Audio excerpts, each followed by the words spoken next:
فرزند زہرا یہ حالات برے ہیں۔ کاشانہ بصیرت ایک ایسا مکمل یوٹیوب چینل جس پر محروم بصارت کے لیے بالخصوص اور تمام افراد کے لیے بالعموم سینکڑوں کی تعداد میں اسلامی کتب دستیاب ہیں۔ لہذا گزارش ہے کہ آپ اپنی ذمہ داری نبھاتے ہوئے کاشانہ بصیرت کو سبسکرائب کرنے کے ساتھ ساتھ بیل آئیکن کو پریس کیجیے تاکہ آپ علم کے حصول کے ساتھ ساتھ مذہب اہل بیت کی اشاعت میں بھی اہم کردار ادا کرتے رہیں۔ کاشانہ بصیرت۔ فرزند زہرا یہ حالات برے ہیں۔ بسم اللہ الرحمن الرحیم۔ السلام علیکم۔ یہ کتاب آپ کے لیے کاشانہ بصیرت کی یوٹیوب چینل کی جانب سے ریکارڈ کی جا رہی ہے۔ نام کتاب اسلامی عرفان، مصنف آیت اللہ محمد تقی مصباح یزدی۔ اب ہم کتاب کا پارٹ نمبر 10 پڑھیں گے۔ تیسرا باب حقیقی اسلامی عرفان کی خصوصیات، صفحہ نمبر 118۔ اس بحث کی ضرورت اور اہمیت، جو چیز جتنی زیادہ مہنگی ہوتی ہے اس کی نقل اور جعل سازی کے امکانات بھی اتنے زیادہ ہوتے ہیں۔ ہیرا ایک بہت ہی قیمتی اور اہمیت کی حامل چیز ہے، لیکن جتنا نقلی ہیرا بنتا ہے اتنی جعل سازی شاید ہی کسی دوسری چیز میں ہوتی ہے۔ سونا ایک بہت قیمتی شے ہے، لیکن سونے سے مشابہت رکھنے والی چیزیں بہت وسیع پیمانے پر بنائی جاتی ہیں۔ اگرچہ قیمتی جواہرات بہت زیادہ ہیں، مگر ان سے ملتے جلتے رنگ برنگی شیشے اور نگینے بھی بہت زیادہ بنائے جاتے ہیں، جس کی وجہ سے ناواقف لوگ دھوکہ کھا جاتے ہیں اور جعلی جواہرات کو اصل سمجھ کر خریدتے ہیں۔ اصلی اور جعلی سونا ظاہراً ایک جیسے ہوتے ہیں اور عام افراد ان کو ایک دوسرے سے تشخیص نہیں دے سکتے، لیکن جو سونار ہوتا ہے وہ اپنے پاس موجود کسوٹی کی مدد سے اصلی سونے کو پہچان لیتا ہے۔ عرفان بھی ایک قیمتی گوہر ہے جس کے راستے میں بہت سے دھوکے باز ناجائز فائدہ اٹھانے اور دھوکہ دہی کے لیے گھات لگائے بیٹھے ہیں۔ بہت سے لوگوں نے اسی مقصد کے لیے مختلف فرقے اور مسالک بنا رکھے ہیں، اور کچھ لوگ ان سے دھوکہ کھا کر ان کے جال میں پھنس گئے ہیں، اور بدقسمتی سے ان مسائل کے حقیقی ماہرین بہت کم اور جھوٹے دعوے دار بہت زیادہ ہیں۔ لیکن ایسے لوگ جنہیں عرفان اور عرفانی کمالات کا حقیقی گوہر حاصل ہو اور اصلی اور جعلی عرفان کو ایک دوسرے سے تشخیص دے سکتے ہوں بہت کم ہیں۔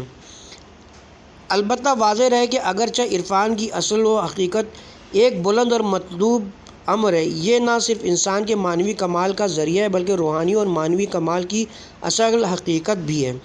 لیکن اس بات کی بنیاد پر ہمیں ایسا نہیں سمجھنا چاہیے کہ جو افراد اس نام سے پہچانے اور اس راہ میں دیکھے جاتے ہیں وہ سب اصل حقیقت اور عرفان و معنویت کی روح تک پہنچ گئے ہیں۔ جیسا کہ قرآن کریم بھی ایک بلند حقیقت اور نور مطلق ہے، مگر ایسا نہیں کہ قرآن سے رجوع کرنے والے تمام لوگ اس کی حقیقت تک رسائی حاصل کر سکیں یا سب یکساں طور پر استفادہ کریں۔ خود قرآن اس بارے میں فرماتا ہے، سورہ مائدہ آیت نمبر 15-16، بے شک تمہارے پاس اللہ کی طرف سے روشنی اور واضح کتاب آئی ہے، اللہ اس کو سلامتی کی راہیں دکھاتا ہے جو اس کی رضا کا تابع ہو۔ اس آیت کے مطابق اگرچہ قرآن نور اور ہدایت کی کتاب ہے، تاہم ہر کوئی اس نور و ہدایت سے بہرہ مند نہیں ہو سکتا، بلکہ اس نور سے استفادہ کرنے کی پہلی شرط یہ کہ انسان اللہ تعالیٰ کی رضائیت کی راہ پر گامزن ہو۔ اس شرط پر پورا اترنے کے بعد ہی ایک شخص قرآن کے نور و ہدایت سے استفادہ کر سکتا ہے۔ اللہ کی رضا اور خوشنودی حاصل کرنے کی راہ میں وہ جتنی زیادہ کوشش کرے گا اتنا ہی زیادہ قرآن کے نور سے بہرہ مند ہو جائے گا۔ لیکن اگر کسی میں یہ شرط موجود نہ ہو تو وہ قرآن کے نور سے بہرہ مند نہیں ہوگا، حتیٰ کہ بعض اوقات یہی نور جو دوسروں کے لیے مفید ہوتا ہے اس کے لیے نقصان دہ ہوگا۔ چنانچہ ارشاد قدس الہی ہے، سورہ بنی اسرائیل آیت نمبر 72، اور ہم قرآن میں ایسی چیز نازل کرتے ہیں جو مومنین کے حق میں شفا اور رحمت ہیں، اور ظالموں کو اس سے مزید نقصان کے علاوہ کچھ حاصل نہیں ہوتا۔ قرآن مجید اگرچہ نور مطلق ہے، لیکن اس سے کچھ لوگوں کو ظلمت اور تاریکی میں اضافے کے علاوہ کچھ حاصل نہیں ہوتا۔ یہ وہ لوگ ہیں جن کا مقصد خدا نہیں اور وہ سیدھے راستے پر قدم رکھنا نہیں چاہتے۔ ان کی یہ کوشش ہوتی کہ قرآن کو اپنے ناپاک عزائم تک پہنچنے کا ایک ذریعہ بنائیں۔ ایسے لوگ جو دین کو اپنی دنیا تک پہنچنے کا ذریعہ بناتے ہیں اور اپنے پست دنیاوی مقاصد کے حصول کے لیے اللہ تعالیٰ اور اولیاء الہی کے نام سے ناجائز فائدہ اٹھاتے ہیں وہ قرآن کے نور سے بہرہ مند نہیں ہوں گے، لہٰذا ہمیں بہت محتاط رہنا ہوگا کہ نام اور عنوان سے دھوکے کا شکار نہ ہو جائیں۔ جہاں بھی عرفان اور سیر و سلوک کا نام استعمال ہو، ضروری نہیں کہ وہاں حقیقی عرفان بھی موجود ہو۔ ایسے لوگ کم نہیں تھے اور نہیں ہیں جو اگرچہ سیر و سلوک میں سچا ارادہ رکھنے کے باوجود حقیقی عرفان کے معیاروں سے ناواقفیت کی وجہ سے منحرف اور جھوٹے دعوے داروں کے نرغے میں گر کر سیر اللہ کی بجائے گمراہی اور انحراف کے غلط راستوں میں بھٹک کر رہ گئے۔ ان تمام باتوں سے عرفان حقیقی کے معیاروں، علامتوں اور خصوصیات پر بحث کی ضرورت ہے۔ مزید واضح ہو جاتی ہے ان خصوصیات اور معیاروں سے واقفیت جہاں عرفان اور روحانیت کے راستے کو طے کرنے کے لیے مزید ہمت اور حوصلہ پیدا کرنے میں مددگار ہے، وہاں مکاروں اور ان کے جعلی عرفان کے دھوکے اور فریب سے ہمیں محفوظ رکھ سکتی ہے۔ انسانی معاشرے میں عرفان کا تاریخی پس منظر، روح اور روحانی کمالات کے مسائل کی کوئی ابتدائی تاریخ نہیں ملتی اور تاریخ سے یہ معلوم نہیں کیا جا سکتا کہ انسان کب اس مسئلے کی جانب متوجہ ہوا، لیکن اگر ہم قرۂ ارض پر قدم رکھنے والے پہلے انسان کو ایک نبی سمجھیں، جیسا کہ قرآن اور اسلامی روایات سے بھی یہی پتہ چلتا ہے، تو ہم انسانی تاریخ کی ابتدا کو روحانیت کی تاریخ کا آغاز قرار دے سکتے ہیں، کیونکہ روح اور روحانی کمالات پر توجہ وحی کی تعلیمات میں سر فہرست ہے، اور جب پہلا انسان ایک نبی تھے تو لازمی طور پر یہ تعلیمات بھی ان پر وحی کے ذریعے نازل ہوئی تھیں اور انہوں نے بھی اپنی اولاد کو یہ روحانی تعلیمات منتقل کی تھیں۔ اس نقطے سے قطع نظر تحریر شدہ انسانی تاریخ کا مطالعہ اور اسی سے قدیم ترین زمانوں کے آثار سے اس بات کا پتہ چلتا ہے کہ بہت ہی قدیم زمانے سے انسان اس موضوع سے دلچسپی رکھتا تھا اور تاریخ میں ہمیشہ ایسے افراد موجود رہے جو روحانی کمال اور کمالات کے متلاشی ہوتے تھے۔ اس کے علاوہ اسی سلسلے میں ایک اور بات جو ہمیشہ سے اہمیت کی حامل رہی ہے وہ یہ ہے کہ روح کی تقویت اور اس کی صلاحیتوں کو خارجی اور عملی شکل دینے کے لیے کم و بیش یہ ضروری ہے کہ انسان ایک حد تک مادی اور جسمانی امور سے صرف نظر کرے۔ شاید یہ کہا جا سکے کہ جب سے انسان اس مسئلے کی جانب متوجہ ہوا ہے کہ روح کی حقیقت جسم سے الگ اور روحانی کمالات اور جسمانی کمالات سے جدا ہیں، اس بات سے بھی واقف ہوا ہے کہ ان کمالات کا حصول بھی کم و بیش اس بات پر منحصر ہے کہ مادی، جسمانی اور شہوانی امور اور ان چیزوں کو جو جسم میں انسانی سے متعلق ہیں محدود اور روحانی کمال کے مقصد سے ہم آہنگ کیا جائے۔ دوسرے الفاظ میں انسان ان مسائل کی طرف متوجہ ہوتے ہی اس بات کی جانب بھی متوجہ ہوا ہے کہ مادی اور جسمانی لذتوں اور شہوتوں میں زیادہ روی اور لامحدود آزادی ان معنوی اور روحانی فضائل و کمالات سے سازگار نہیں ہے، لہذا تاریخی اعتبار سے مذکورہ امور کو عرفان اور روحانیات کے ان قدیم ترین موضوعات میں قرار دیا جا سکتا ہے جو انسان نے قبول کیا ہے، اور جیسا کہ پہلے بھی ذکر ہوا جو باتیں انبیاء کرام نے اللہ کی طرف سے لوگوں کو بیان کی ہیں وہ تبدیلیوں سے محفوظ نہیں رہی ہیں اور تاریخ کے مختلف ادوار میں ان تحریفات اور انحرافات پیدا ہوئے ہیں۔ اگرچہ اصول دین، توحید، نبوت، معاد یا دوسرے لفظوں میں خدا، انبیاء اور آخرت پر اعتقاد پہلے اور آخری نبی تک تمام انبیاء کرام کی شریعتوں میں یکساں تھا اور ان میں کچھ بھی فرق نہیں تھا، لیکن ہم دیکھتے ہیں کہ اسی اصول دین میں مختلف زمانوں میں کتنی عجیب و غریب تبدیلیاں اور تحریفات پیدا کیے گئے ہیں۔ اللہ کی عبادت اور اس کی وحدانیت پر ایمان تمام ادیان الہی کی وہ بنیاد ہے جس میں تبدیلی کی گنجائش نہیں، لیکن دین کی یہ اہم بنیاد وقت گزرنے کے ساتھ شرک اور بت پرستی میں تبدیل کر دی گئی ہے اور بتوں کی پرستش نے اللہ کی عبادت کی جگہ لے رکھی ہے، وہ بھی ایسے عجیب و غریب بت جن میں سے بعض کے نام کو زبان پر لانے میں بھی شرم محسوس ہوتی ہے۔ عقیدہ نبوت اور انبیاء کرام کی اطاعت کا مسئلہ بھی تحریفوں اور تبدیلیوں کی وجہ سے یہاں تک پہنچ گیا ہے کہ بعض انبیاء کو خدا کا بیٹا اور اس کی جسمانی صورت قرار دے کر ان کی عبادت کی گئی۔ اسی طرح آخرت کے بارے میں بھی بہت سے خرافات اور باطل نظریات بنائے گئے۔ یہ بات اصول عقائد اور نظری مسائل تک ہی محدود نہیں بلکہ الہی ادیان کے عملی احکام، قوانین اور مسائل میں بھی جاری ہے، اور یہ امور بھی ہمیشہ تحریفات اور انحرافات کے شکار رہے ہیں۔ بعض اوقات تو یہ تحریفیں اس حد تک پہنچی تھی کہ شریعت مکمل طور پر مسخ ہو جاتی ہے اور اس کا صرف نام باقی رہتا تھا۔ چنانچہ اصلی اور حقیقی دین کو متعارف کرانے کے لیے دوسرے پیغمبروں کو مبعوث ہونا پڑتا تھا۔ اب آپ یہ سوچیں کہ جب مذاہب کے واضح عملی احکام اور مسائل میں اس طرح کے وسیع انحرافات رونما ہو جائے تو عرفان اور روحانیت کے مسائل جو محسوس بھی نہیں کیے جا سکتے اور نہ الفاظ کے ذریعے ان کی حقیقت کو بیان کیا جا سکتا ہے، ان میں تحریف اور انحراف کے امکانات کس حد تک ہوں گے؟ آسمانی ادیان کی تعلیمات کے اس حصے میں پیدا ہونے والے انحرافات اور کجروی عام طور پر دوسرے حصوں سے کئی گنا زیادہ اور وسیع پیمانے پر ہوتے ہیں۔ اس سلسلے میں وہ افراط اور تفریط کے بہت سے مسائل میں انسان ان سے دوچار ہوتا ہے اور ہر طرح کی نفسانی خواہشات کا ان انحرافات میں اہم کردار ہوتا ہے۔ اگرچہ عرفان اور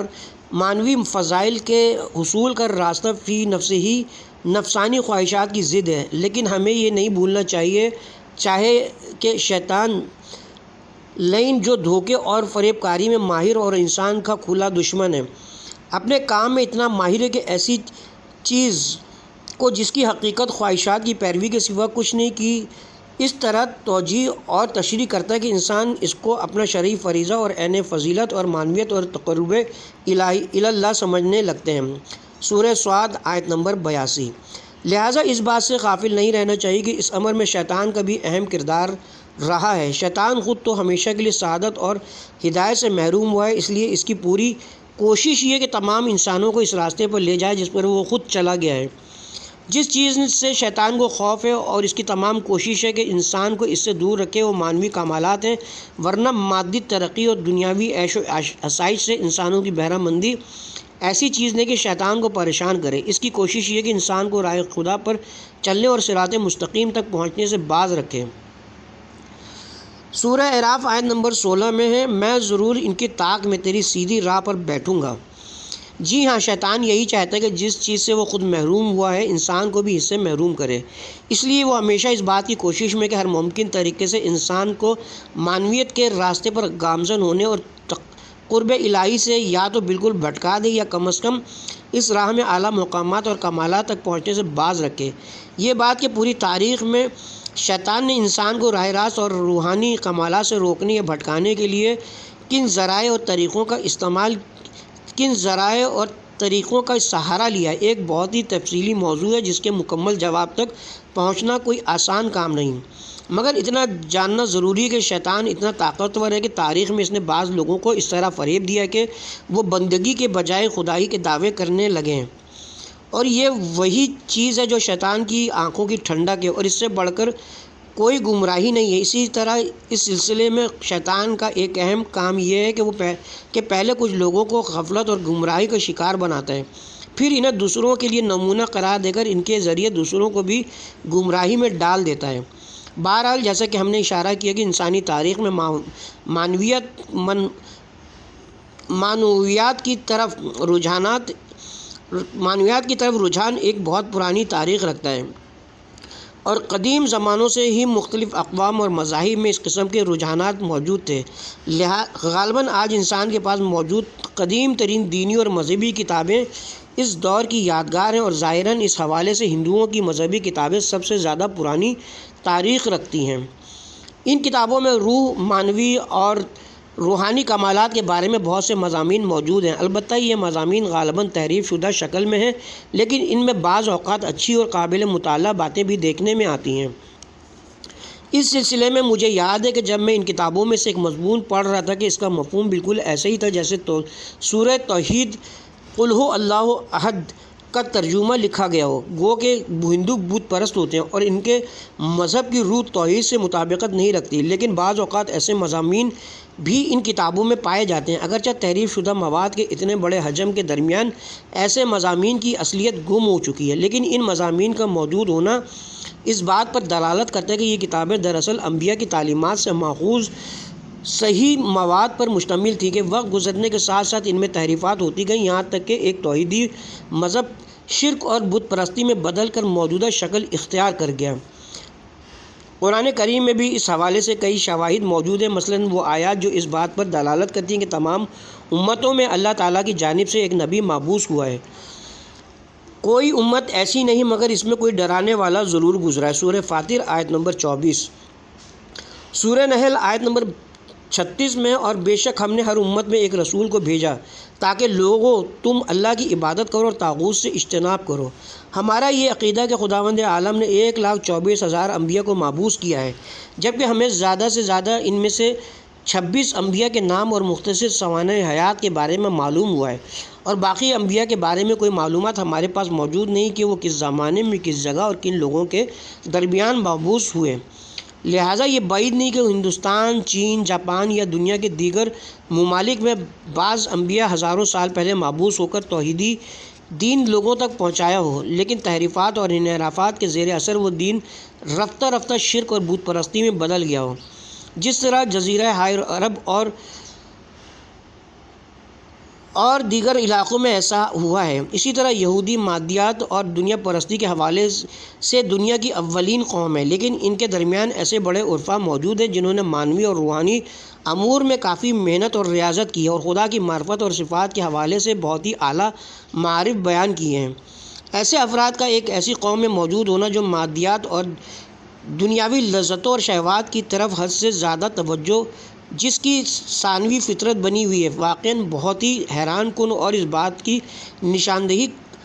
کرتا ہے کہ غالباً یہودیوں میں بھی پہلے اس قسم کے رجحانات موجود تھے جو تاریخ میں بتدریج ختم ہو گئے۔ البتہ اس بات کا بھی امکان ہے کہ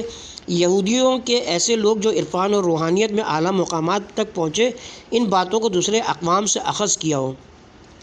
اس ضمن میں دوسری اقوام اور مذاہب کی بنسبت اسلام اور مسلمانوں کے علاوہ معنویات اور روحانی کمالات پر توجہ میں مسیحیوں کو دوسروں پر سبقت حاصل ہے۔ اس کی وجہ یہ بھی ہے کہ ابتدا سے ہی ریاضت،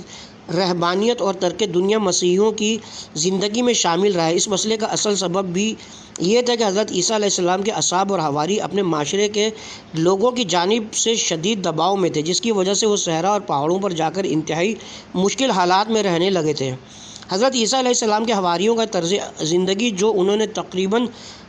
ہنگامی حالات میں اپنایا تھا، کو اشارتاً اللہ تعالیٰ کی طرف سے تائید حاصل ہوئی ہے۔ سورہ حدید آیت نمبر 27۔ اور رہبانیت کو ہم نے ان پر فرض نہیں کیا تھا مگر محض اللہ کی رضا حاصل کرنے کے لیے انہوں نے ایجاد کر لی تھی۔ اس لیے عیسائیوں کے حوالے سے اگر ہم یہ بات پڑھیں یا سنیں کہ معنوی اور روحانی مسائل پر زیادہ توجہ دیتے تھے تو ہمیں زیادہ حیرت نہیں ہوتی۔ آج کے دور میں بھی عیسائیوں میں اس قسم کے افراد اور روحانی کیفیات پائی جاتی ہیں۔ بہرحال یہ بات تقریباً واضح ہے کہ معنوی فضائل اور روحانی کمالات پر توجہ کی اصل بنیاد دین اور وحی کی تعلیمات ہیں۔ یہ کمالات دینی تعلیمات کے ثمرات میں شمار ہوتے ہیں، خاص طور پر ہمارے عقائد کی روشنی میں، جس کے مطابق قرۂ ارض پر پہلا انسان حضرت آدم علیہ السلام کے ظہور کے ساتھ اولین الہی یہ دین بھی نازل ہوا۔ دوسری جانب ہزاروں سال میں مختلف مسالک اور فرقے اس وادی میں پیدا ہوئے، ان میں سے ہر ایک کا جائزہ لینا اور ان کی تاریخ، رجحانات، افکار، اعتقاد اور ان کے سربراہوں کے خارجی تعلقات، اہداف و مقاصد اور مثبت و منفی سرگرمیوں پر روشنی ڈالنا ایک تفصیلی موضوع ہے۔ اس لیے ہم اس موضوع کو چھیڑنا نہیں چاہتے۔ ہمارا مقصد صحیح اسلامی عرفان اور الہی سیر و سلوک کے درست راستے کی پہچان ہے۔ جیسا کہ ہم مختصراً جانتے ہیں کہ مسلمانوں کے درمیان عرفان کے نام پر کئی گروہ پیدا ہوئے اور ہر ایک حقیقی اور خالص اسلامی عرفان کے حامل ہونے کا دعویٰ کرتا رہا ہے۔ یہاں ہماری کوشش یہ ہے کہ کچھ معیاروں کا جائزہ اور تعارف کر کے حق و باطل اور صحیح و غلط کو ایک دوسرے سے الگ کرنے کا ایک معیار پیش کرے تاکہ اس کی روشنی میں صحیح اسلامی عرفان کے حصول کا راستہ ایک حد تک ہموار ہو سکے۔ اس راہ میں قرآن کریم ایک محکم سند اور قابل اطمینان ماخذ کے طور پر ہمارے پاس موجود ہے جو ہمارے لیے صادق و امین رہنما ہے۔ ہم قرآن کی برکت سے حقیقت کے مخلص اور سچے طلبگاروں کو تحقیقی اسلام اور اس کی خالص تعلیمات کی جانب رہنمائی کر سکتے ہیں۔ البتہ یہ بات یاد رکھنی چاہیے کہ بہت سے اختلافات کی بنیاد ہوا و ہوس ہے اور ان کا دلیل اور برہان سے کوئی تعلق نہیں۔ واضح ہے کہ اس قسم کے اختلافات کو علمی بحث اور دلیل و برہان اور قرآن و روایات سے رجوع کر کے حل نہیں کیا جا سکتا۔ جو شخص ایک حقیقت کو تسلیم کرنے پہ آمادہ نہیں اور اپنی مرضی سے عمل کرنا چاہتا ہے، اس کے لیے ہزاروں دلیلیں بھی پیش کی جائیں پھر بھی وہ نہیں مانے گا اور ان سب کا ایک ہی سادہ سا جواب دے گا کہ میں مطمئن نہیں ہوا۔ بہرحال ہم کسی بھی معین شخص یا فرقے سے دشمنی یا غرض رکھے بغیر صرف ایک الہی فریضے کے تحت یہاں یہ کوشش کریں گے کہ صحیح اسلامی عرفان کی خصوصیات اور معیارات کو پیش کریں تاکہ قائرین خود فیصلہ کریں اور گمراہ لوگوں اور گروہوں کے نرغے میں نہ آئیں۔ مخفی اسرار۔ آج مسلمانوں کے ایسے مختلف گروہ ہمارے سامنے جو عرفان و عرفانی حقائق جاننے کا دعویٰ کرتے ہیں اور اپنے لیے مخصوص رسم و رواج اور طرز عمل کے قائل ہیں۔ آج ہم جو کچھ دیکھتے ہیں وہ حقیقت میں ایک مسلسل تحریک کا تسلسل ہے جو صدر اسلام سے شروع ہو چکا ہے اور آہستہ آہستہ مختلف فراز و نشیب سے گزرتا رہا ہے۔ اسلام کے آغاز میں کچھ لوگ زبات کہلاتے تھے اور غالباً ان کو دوسرے نام بھی دیے جاتے تھے۔ اس تحریک کی ابتدائی جڑیں انہی لوگوں سے جا ملتی ہیں جیسا کہ ان کے نام سے ظاہر ہے۔ ان لوگوں کا زور زہد اور دنیاوی لذتوں اور نعمتوں سے دور رہنے پر ہوتا تھا۔ پھر آہستہ آہستہ مختلف چیزوں کو اس میں شامل کیا گیا اور بعض مخصوص مسالک اور طریقے تصوف کے آداب و رسوم اور دیگر ناموں سے مسلمانوں کے بعض طبقوں میں رائج ہونے لگے۔ اس بات کا قوی امکان ہے کہ ان میں سے بہت سے رواج غیر مسلموں سے لیے گئے ہیں۔ اسی طرح بعض اوقات یہ جواز پیش کیا جاتا تھا کہ اسلام نے عرفانی امور کے لیے کوئی خاص روش معین نہیں کی ہے اور اس طرح ہر شخص جس راستے کو اس مقصد کے لیے مفید سمجھتا تھا اسی راہ کو اختیار کرتا تھا۔ کے علاوہ بعض قرآنی آیات اور روایات کی بھی اس طرح تشریح اور تفسیر کی گئی جو غیر مسلموں کے طریقوں سے مطابقت رکھتی ہے۔ البتہ اس سلسلے میں دوسرے اقوام سے براہ راست تعلقات اور روابط کے اثرات کو بھی نظر انداز نہیں کیا جا سکتا۔ بہرحال ان تمام اسباب و عوامل نے مل کر مسلمانوں میں عرفان اور تصوف جیسے مختلف مسالک اور طریقوں کو پیدا کیا۔ اس ضمن میں غیر مسلموں کا اہم اور جامع طریقہ یہ ہے کہ جسمانی قوتوں کو کمزور اور مادی امور سے توجہ ختم کیا جائے۔ آج بھی ہندوؤں کے مختلف گروہوں مخصوصاً جوگیوں میں مخصوص ریاضتیں ہوتی ہیں جن کا ایک اہم حصہ ضبط نفس ہے اور وہ کوشش کرتے ہیں کہ ان ریاضتوں کے ذریعے اپنی روحانی طاقت میں اضافہ کریں۔ مثال کے طور پر وہ اپنی خوراک بہت کم کرتے ہیں، یہاں تک کہ بعض اوقات تو وہ کئی دنوں تک صرف بادام کے چند دانے کھانے پہ اکتفا کرتے ہیں۔ ان کی ریاضتوں میں سے ایک یہ کوشش ہے کہ وہ آہستہ آہستہ سانس لینے کی ضرورت کو کم سے کم کریں اور ایک مدت تک سانس لیے بغیر زندہ رہ سکیں۔ ان کا یہ عقیدہ ہے کہ ان کاموں سے ان کی روحانی طاقت میں اضافہ ہوتا ہے۔ بہرحال ہندوستانی مرتاز ان آداب و رسوم اور ریاضتوں کو اپنا کے کچھ توانائیاں حاصل کر لیتے ہیں۔ مسلمانوں میں بعض صوفی اور اسلامی عرفان سے منسوب گروہوں کی جانب سے کم و بیش انہی آداب اور رسوم کو اپنا کے روحانی معرفت حاصل کرنے کی تجویز دی جاتی ہے، جس کے لیے ان کی طرف سے یہ جواز پیش کیا جاتا ہے کہ اگرچہ اسلام نے ایسی باتوں اور طریقوں کو بیان نہیں کیا ہے لیکن یہ طریقے حضرت عیسیٰ علیہ السلام کے پیروکاروں کی رہبانیت کی طرح ہیں جن کے طریقے ان کے اپنے ایجاد کردہ تھے، مگر اس میں رضائی الہی بھی شامل ہوئی۔ بعض اوقات یہ بھی کہا جاتا ہے کہ یہ باتیں کتاب اور سنت میں ذکر ہوئی ہیں اور یہ کوشش بھی کی جاتی ہے کہ قرآنی آیات اور اسلامی روایات کی اس طرح تفسیر و تشریح کی جائے کہ ان امور سے مطابقت پیدا ہو۔ لیکن کیا واقعاً اس بات پر یقین کیا جا سکتا ہے کہ اسلام نے جو خدا کی معرفت، اس کی شان اور عظمت کا قائل ہو اور اس نے اس مسئلے کو سب سے زیادہ اہمیت دی ہو، اس کے باوجود اس کی معرفت تک پہنچنے کے لیے کوئی معین راستہ فراہم نہ کیا ہو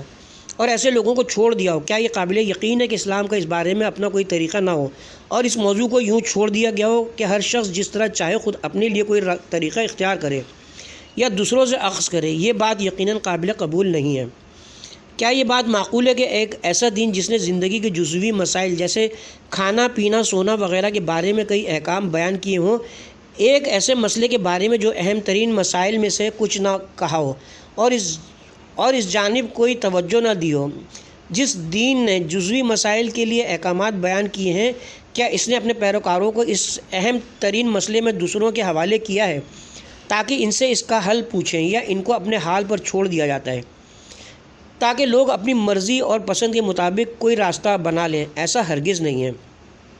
اسی طرح یہ تسلیم نہیں کیا جا سکتا کہ اس اہم مسئلے کو ایک خفیہ راز کے طور پر صرف چند لوگوں کو بتایا گیا ہو اور دوسروں سے مخفی رکھا گیا ہو۔ بہت سے صوفی بلکہ سب یہ دعویٰ کرتے ہیں کہ پیغمبر اکرم صلی اللہ علیہ وآلہ وسلم اور ائمہ معصومین علیہم السلام نے سیر و سلوک کے راستے کو ایک راز کی شکل میں صرف چند لوگوں کو بتایا ہے اور یہ اسرار سینہ بہ سینہ منتقل ہو کر ہم تک پہنچے ہیں۔ واضح رہے کہ جس طرح ہمارا یہ عقیدہ ہے کہ ہر معصوم امام امامت کی امانت کو اپنے سے ماقبل امام سے لیتا ہے، اسی طرح صوفیوں کا کتب پر عقیدہ ہے۔ وہ کہتے ہیں کہ ہر کتب اسرائیل الہی اور سیر و سلوک کی راہ کو اپنے سے پہلے والے کتب سے حاصل کرتا ہے اور دوسروں پر لازم ہے کہ معرفت الہی کے حصول کے لیے کتب کے حلقے میں بیٹھ کر اس سے استفادہ کریں اور اس کے علاوہ کوئی دوسرا راستہ نہیں ہے۔ البتہ ہم اس بات سے انکار نہیں کرتے کہ کچھ مسائل ایسے ہیں کہ ہر شخص ان کے ادراک کی اہلیت اور طاقت نہیں رکھتا، اور یہ مسائل اسرار میں شمار ہوتے ہیں، لیکن راستے کو بیان کرنا جو بنیادی موضوع ہے اس زمرے میں نہیں آتا، بلکہ یہ بات روحانی اور عرفانی مسائل کے بعض مراتب اور کمالات پر صادق آتی ہے بعض مراتب اور کمالات پر صادق آتی ہے جو یقیناً ہر کسی کے لیے قابل ادراک نہیں ہے، اور اگر ان کی حقیقت الفاظ میں بیان کی جائے تو ان کا حقیقی معنی ادا نہیں ہوتا، اور عام لوگ ان الفاظ سے اس حقیقت کو نہیں سمجھ پائیں گے۔ لیکن یہ بات کہ انسان اس راہ کی ابتدا میں بعض امور کو سمجھنے کی طاقت اور ظرفیت نہیں رکھتا، اس سے مختلف ہے کہ یہ کہا جائے کہ راہ کی نشاندہی بھی ایک خفیہ اور پوشیدہ امر ہے جس کا سمجھنا سب کے لیے ممکن نہیں۔ یہ بات کہاں سے شروع کریں اور کس راستے سے چلیں، یہ سب کے لیے قابل فہم ہے۔ اس سلسلے میں یہ بات قابل قبول نہیں کہ سیر و سلوک اور اللہ خفیہ آداب و رسوم جس کا علم صرف کتب کے پاس ہو اور دوسروں کو اس علم کے حصول کے لیے کتب کے سامنے سر جھکانا پڑے، اور کتب بھی جس کو چاہے اور قابل سمجھے اس کو اس کی لیاقت کے مطابق ان اسرار سے آگاہ کر دیں۔ اس میں کوئی شک نہیں کہ عقیدہ اور سیر و سلوک کے اصول و کلیات اسی کتاب اور سنت میں جو سب کے اختیار اور دسترس میں بیان ہوئے ہیں، اور اس راہ میں جس چیز کی زیادہ اہمیت ہے اس پر اتنی ہی زیادہ تاکید کی گئی ہے۔ لیکن بعض مسلمانوں کا غیر مسلموں سے رجوع کرنا اور ان کے کچھ آداب و رسوم کو اخذ کرنے کی بظاہر یہ وجہ ہے کہ ان لوگوں نے دیکھا ہے کہ اسلام میں ایسے بہت سے احکام ہیں جن میں مادی اور دنیاوی امور پر زیادہ توجہ دی گئی ہے۔ اس میں کوئی شک نہیں کہ اسلامی احکام اور معارف کا ایک بڑا حصہ تجارت اور کاروباری معاملات، ازدواجی زندگی، آداب سفر، آداب معاشرت اور اس قسم کے دوسرے مسائل پر مبنی ہیں۔ بعض لوگوں نے اسلام میں اس قسم کے مسائل کی جو دنیاوی اور مادی امور سے تعلق رکھتے ہیں اور بظاہر روحانی امور اور مکمل قلبی توجہ کے منافی بھی لگتے ہیں، یوں توجیہ کی ہے کہ یہ مسائل حالات اور وقت تقاضوں نیز معاشرے کے اکثر لوگوں کے حالات کے مطابق نازل ہوئے ہیں، جبکہ اسلام کا اصل مقصد دوسرے مسائل تھے۔ چونکہ وہ اصلی اور بنیادی مسائل معاشرے کے اکثر طبقے کے حالات سے مطابقت نہیں رکھتے تھے، اس لیے انہیں ایک راز کی صورت میں صرف کچھ خاص افراد کو بتا دیے گئے، اور موجودہ دور میں وہ راز صرف کتب کے پاس ہوتا ہے، لہٰذا لوگوں کو ان کی طرف رجوع کرنا چاہیے۔ اسلام کے بارے میں یہی وہ نقطہ نظر تھا جس کی وجہ سے رفتہ رفتہ لوگ دین کے دو پہلو شریعت اور طریقت کے قائل ہوئے، جن کے نزدیک شریعت دین کا ظاہری پہلو ہے جو سطحی اور محدود سوچ رکھنے والے ظاہر پرستوں کے لیے، اور طریقت کا دین کا اصل پہلو ہے جو خواص اہل معنی اور اہل باطن کے لیے بیان کیا گیا ہے۔ اس لیے یہ طبقہ کہتا ہے کہ اگر آپ دین کے ظاہری اور سطحی منزل سے گزر کر باطن اور مرکزی حصے تک پہنچ گئے تو پھر دین کے ظاہری احکام کی پیروی ضروری نہیں، حتیٰ کہ نماز پڑھنا بھی لازم نہیں ہے۔ اس قسم کے فضول اور لغویات پر مبنی نظریات یقیناً شیطان کے مکر و حیلے کی واضح مثال ہیں۔ اس سے پہلے ہم نے اشارہ کیا کہ شیطان کی پوری کوشش یہ ہوتی ہے کہ ہر صورت میں انسانوں کو خدا اور اس کی بندگی کے راستے سے دور رکھے۔ یہ بھی انہی ہیلوں میں سے ایک ہے جن کے ذریعے شیطان نے بہت سے لوگوں کو فریب دے کر گمراہی میں دھکیل دیا ہے۔ حقیقت یہ کہ جس طرح اسلام معرفت الہی کے لیے سب سے زیادہ اہمیت کا قائل ہے، اسی طرح اس نے معرفت تک پہنچنے کے لیے انسان کی ہدایت میں بھی کسی قسم کی کمی یا بخل کا مظاہرہ نہیں کیا۔ اسلام نے اس راستے کے اہم اور بنیادی نکات ہمیں بتلائے ہیں، اور اس مقام تک پہنچنے کے لیے ہر وہ چیز جو زیادہ اہم اور ضروری ہے اس کی زیادہ تاکید کی ہے۔ اسلام کی یہ تعلیمات کچھ خاص افراد تک محدود نہیں بلکہ سب کی دسترس میں ہیں، اور سب ہی انہیں سمجھ سکتے ہیں اور اس پر عمل کر سکتے ہیں۔ البتہ اسلام کا ایک امتیاز یہ ہے کہ اس کے منصوبے اور معارف ایسے ہیں جن سے ہر کوئی اپنی معرفت، لیاقت اور ظرفیت کے مطابق استفادہ کرتے ہوئے انسانی اور روحانی کمال کے راستے پر گامزن ہو سکتا ہے۔ اللہ تعالی ہم سے زیادہ ہماری سعادت اور کمال چاہتا ہے۔ ہر وہ شخص سے زیادہ ہم سے قریب ہے، اور وہ ہم سے اس سے زیادہ محبت کرتا ہے جتنی ہم اس سے کرتے ہیں۔ روایات میں ہے کہ اللہ تعالیٰ کو اپنے بندے سے اس سے زیادہ محبت کرتا ہے جتنی ایک ماں اپنی اولاد سے کرتی ہے۔ جی ہاں، ماں کو اولاد سے محبت اللہ کی لامتناہی محبت کی ایک مختصر اور محدود جھلک ہے۔ انبیاء کا مبعوث ہونا بھی اللہ کا اپنے بندوں سے محبت کا نتیجہ ہے تاکہ انہیں ہدایت دی جائے۔ اس محبت کا تقاضا یہ کہ اللہ تعالیٰ کمال تک پہنچنے کا راستہ نزدیک ترین اور بہترین شکل میں بیان کر کے ان کے حوالے کر دیں۔ جب بندوں سے محبت کی بنا پر اللہ تعالیٰ اپنے عزیز ترین بندوں کو ان کی ہدایت کے لیے مابعوث فرماتا ہے اور یہ برگزیدہ بندے انسانوں کی ہدایت کے لیے ہر قسم کے خطرات کو برداشت کرتے ہیں، تو پھر واضح طور پر اس محبت کا تقاضا یہ بھی ہے کہ بہترین رہنمائی اور نزدیک ترین راستے انبیاء الہی کے ذریعے انسانوں کو دیے گئے ہوں۔ کیا اللہ تعالیٰ نے کوئی بخل سے کام لیا یا انبیاء کرام نے الہی ذمہ داری نبھانے میں کوتاہی کی ہے؟ کیا یہ تصور کیا جا سکتا ہے کہ خداوند عالم نے لامتناہی رحمت اور بندوں سے لامحدود محبت کے باوجود ان کو منزل تک پہنچانے کا بہترین اور قریب ترین راستہ دکھانے میں بخل سے کام لیا ہو؟ کیا چیز اس بات میں رکاوٹ ہے کہ خدا اپنے بندوں کو کمال کا بہترین اور قریب ترین راستہ دکھائے؟ کیا اللہ تعالیٰ نے بخل کا مظاہرہ کیا ہے اور خفیہ اسرار لوگوں کو بتانے سے دریغ کر کے صرف خاص افراد کو ہی بتا دیا ہے؟ یہ ایک ایسا مفروضہ ہے جو ہرگز اللہ کی ذات اقدس کے بارے میں فرض نہیں کیا جا سکتا۔ اللہ تعالیٰ نے اپنے بندوں کو ہدایت کی راہ دکھانے میں کسی بخل سے کام نہیں لیا، اور انبیاء بھی جن کی ذمہ داری اس ہدایت کو انسانیت تک پہنچانا ہے سب معصوم ہیں، اور اس ذمہ داری میں ان کی طرف سے کسی قسم کی کوئی کوتاہی نہیں برتی گئی۔ ایسا نہیں کہ انبیاء کرام دوستی اور رشتہ داری کی بنا پر اللہ کے پیغام کو صرف مخصوص لوگوں تک پہنچائیں اور دوسروں کو محروم رکھیں۔ البتہ جیسے کہ ہم نے اشارہ کیا کہ معرفت الہی کے مختلف مراتب اور درجات ہوتے ہیں، اور ہر شخص ہر قسم کی معرفت حاصل کرنے کی ظرفیت نہیں رکھتا۔ یہ بات اپنی جگہ مسلم اور قابل قبول ہے۔ لوگوں میں کمال تک پہنچنے کی صلاحیت اور ظرفیت موجود ہے، ان کی ظرفیت کے مطابق کمال کا راستہ ان کے دسترس میں ہونا چاہیے۔ اسی طرح روایات میں ہے، ہم انبیاء لوگوں سے ان کی فہم کے مطابق بات کرتے ہیں۔ بحار الانوار جلد نمبر 2 صفحہ نمبر 442 باب نمبر 29 روایت نمبر 35۔ لیکن اس کا یہ مطلب نہیں کہ انہوں نے تقرب اللہ کے راستوں کو لوگوں سے چھپا رکھے ہیں اور صرف کچھ لوگوں کو ہی وہ راستے دکھائے ہوں۔ انہوں نے راہ ہدایت کو اس طرح بیان کیا کہ ہر شخص اپنی فہم کے مطابق اس سے استفادہ کر سکتا ہے۔ دوسرے الفاظ میں انہوں نے ایسے راستے دکھائے کہ ہر کوئی اپنی ہمت کے مطابق آگے بڑھے، جس کی ہمت زیادہ اور اعلیٰ ہوگی وہ اس راستے میں زیادہ آگے بڑھ سکے گا اور بالآخر مقامات اور مراتب حاصل کر سکے گا۔ آیات اور روایات کا محکم اور متشابہ ہونا، یہ ظاہر اور باطن پر مشتمل ہونے کا راز یہاں سے واضح ہو جاتا ہے، تاکہ صلاحیت اور غور و فکر کرنے والے افراد ان گہرے مفاہیم سے استفادہ کر سکیں، اور سطحی ذہنیت رکھنے والے لوگ آیات و روایات کے ظواہر اور محکمات سے استفادہ کر سکیں۔ بہرحال ایسا نہیں کہ اللہ تعالیٰ انبیاء کرام اور دینی رہنماؤں نے لوگوں کو کمال کی آخری منزل تک پہنچنے کے سب سے قریب ترین اور بہترین راستہ دکھانے میں کوتاہی یا بخل کا مظاہرہ کیا ہو، اور کمال کے مختلف مراحل تک پہنچنے میں لوگوں کے مختلف درجات ان کی اپنی کوشش، ہمت، احتیاط اور تفکر کی بنیاد پر منحصر ہیں۔ اس کے ساتھ ہی ہم یہاں پہ اپنے پارٹ نمبر 10 کا اختتام کرتے ہیں۔